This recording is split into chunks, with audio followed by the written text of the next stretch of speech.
Hello, ഞാൻ ഈ ഒരുങ്ങി കെട്ടി നിൽക്കുന്നതേ ക്ലാസ്സിന് പോകാൻ വേണ്ടിയിട്ടാണ് ട്ടാ. എൻ്റെ അടുത്ത് പലരും ഡയറക്റ്റ്ലി ആണെങ്കിലും ഇൻഡയറക്റ്റ്ലി ആണെങ്കിലും പറഞ്ഞിട്ട് ഞാൻ കേട്ടിട്ടുണ്ട്. മക്കളൊക്കെ വലുതായി സ്കൂളിൽ പോയി തുടങ്ങി ഇപ്പോഴും അവരുടെ പഠിപ്പ് നിന്നിട്ടില്ല എന്നുള്ളത്. ഞാൻ ഒരു കാര്യം ചോദിക്കട്ടെ, പഠിക്കാൻ എങ്ങനെ പ്രായമൊക്കെ ഉണ്ടോ? നമ്മളെ കൊണ്ട് പറ്റുന്ന മാക്സിമം എഡ്യൂക്കേഷൻ നമ്മൾ സമ്പാദിക്കുക. അത് എന്നല്ലെങ്കിൽ നാളെ അത് ഉപകാരപ്പെടും. അതാണ് എൻ്റെ പോളിസി. വേറെ ചിലർ പറഞ്ഞിട്ട് ഞാൻ കേട്ടിട്ടുണ്ട്, എന്തായാലും ഇത്രയും പഠിച്ചിട്ടൊന്നും ഒരു കാര്യമില്ല, എന്തായാലും ജോലി ചെയ്യാനൊന്നും പോകുന്നില്ല, എനിക്ക് അതിൻ്റെ ആവശ്യമില്ല എന്നുള്ളത്.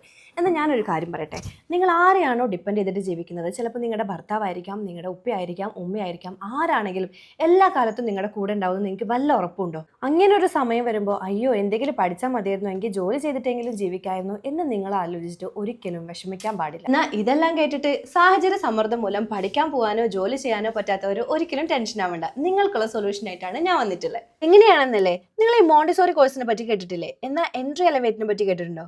അതെ ഗൈസ്, എൻട്രി എലവേറ്റിലെ diploma or PG diploma in Montessori course മാത്രം നിങ്ങൾ പഠിച്ചാൽ മതി. നിങ്ങൾക്ക് എവിടെയാണെങ്കിലും പ്ലേസ്മെന്റ് കിട്ടും. ഇതിനു വേണ്ടി നിങ്ങൾ ക്ലാസ്സിന് പോകേണ്ട ആവശ്യമൊന്നുമില്ല. ഓൺലൈൻ കോഴ്സാണ് കേട്ടോ. അപ്പോൾ ഓൺലൈനായിട്ട് പഠിച്ചുകൊണ്ട് തന്നെ മോണ്ടിസോറി ടീച്ചർ ആവാനായിട്ട് പറ്റും. നിങ്ങൾ ഈ ഓൺലൈനായിട്ട് ഈ മോണ്ടിസോറി കോഴ്സ് പഠിച്ചു കഴിഞ്ഞാൽ GCC കൺട്രീസിൽ വരെ നിങ്ങൾക്ക് മോണ്ടിസോറി ടീച്ചറായിട്ട് വർക്ക് ചെയ്യാം. ഇന്ത്യയിലും വിദേശത്തുമായിട്ട് 1200-ലധികം സ്ത്രീകളാണ് ഈ ഒരു കോഴ്സ് പഠിച്ചിട്ട് പ്ലേസ്ഡ് ആയിട്ടുള്ളത്. അപ്പോൾ എൻട്രി എലവേറ്റിന്റെ മോണ്ടിസോറി കോഴ്സിനെ പറ്റിയിട്ട് കൂടുതൽ ഡീറ്റെയിൽസ് അറിയാനായിട്ട് നിങ്ങൾ ലിങ്ക് എന്ന് കമന്റ് ചെയ്താൽ മതി. കംപ്ലീറ്റ് ഡീറ്റെയിൽസ് നിങ്ങളുടെ DM-ലേക്ക് വരുന്നതായിരിക്കും. അപ്പോൾ ഓക്കെ, ബൈ.